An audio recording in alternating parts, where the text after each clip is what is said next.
বিগত 12 মে তাৰিখে মই অসমৰ মুখ্যমন্ত্ৰীৰ দায়িত্বভাৰ গ্ৰহণ কৰোঁ। গুৱাহাটীৰ বাহিৰত মুখ্যমন্ত্ৰীৰ দায়িত্ব গ্ৰহণ কৰাৰ পৰা এতিয়ালৈকে মই কোনো কাৰ্যসূচী লোৱা নাই। মোৰ মনত আছিলে যে গুৱাহাটীৰ বাহিৰত যেতিয়াই ওলাম প্ৰথমতে বটদ্ৰৱা থানলৈ যাম, গুৰুজনাৰ আশীৰ্বাদ বিচাৰিম আৰু গুৰুজনাৰ আশীৰ্বাদেৰে গুৰুজনাই দেখুৱাই দিয়া পথেৰে অসমখনক আগবঢ়াই লৈ যাবলৈ চেষ্টা কৰিম। আজি মোৰ পৰম সৌভাগ্য হ'ল যে গুৱাহাটীৰ পৰা বটদ্ৰৱা থানলৈ আহি ভাগৱতৰ ওচৰত শিৰ নত কৰি প্ৰণাম কৰিলোঁ, গুৰুজনাৰ আশীৰ্বাদ ল'লোঁ আৰু তাৰ লগতে ইয়াত উপস্থিত ভকতবৃন্দৰ লগতো কথা বতৰা পাতিলোঁ, তেওঁলোকৰো আশীৰ্বাদ নিৰ্মালি গ্ৰহণ কৰিলোঁ। মহাপুৰুষ শ্ৰীমন্ত শংকৰদেৱে এনে এখন অসমৰ কল্পনা কৰিছিল যিখন অসমত সকলো জাতি জনগোষ্ঠীয়ে এক সমন্বয়ৰ মনোভাৱেৰে সমন্বয়ৰ সুন্দৰ পৰম্পৰাৰে জীৱন যাপন কৰিব পাৰে আৰু এখন শান্তিপূৰ্ণ অসম য'ত আধ্যাত্মিকতাৰে পূৰ্ণ হৈ থাকে আৰু য'ত নেকি সকলো মানুহে নিজৰ নিজৰ ক্ষমতা অনুসৰি আগবাঢ়ি যাবলৈ সুবিধা পায়।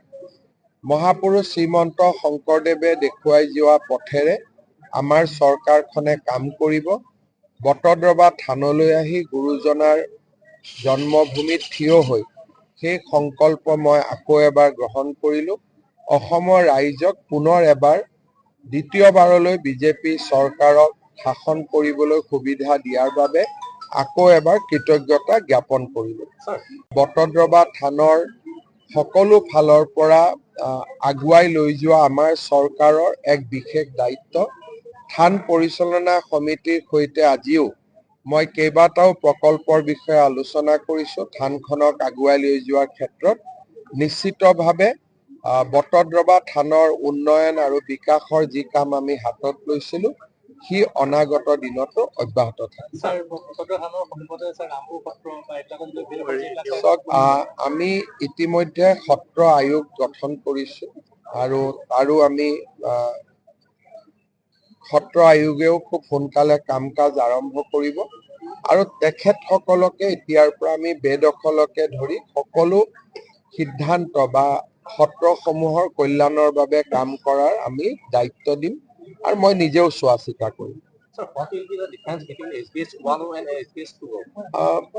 এজন মানুহৰতো আৰু দুটা ডিফাৰেঞ্চ হ'ব নোৱাৰে, কিন্তু এইটোৱে ঠিক যে 100-2খন আসন পালে নিশ্চিতভাৱে দায়িত্ব আগতকৈ বেছি বাঢ়ে।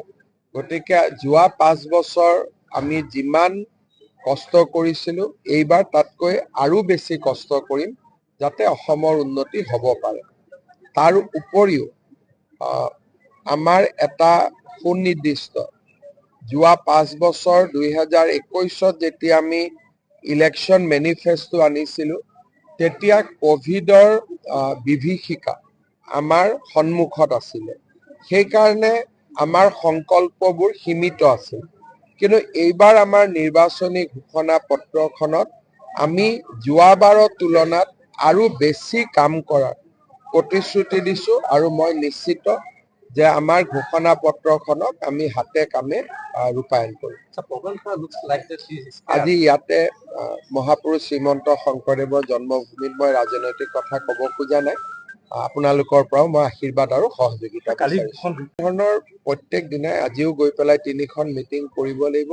অহা বাজেট ছেছন বিশেষকৈ আমাৰ এতিয়া মাৰ্চ মাহত বা ফেব্ৰুৱাৰীত এইবাৰ বাজেট হোৱা নাছিল। জুলাই 5 বা 6 তাৰিখৰ পৰা আমাৰ বাজেট অধিৱেশন আৰম্ভ হ'ব।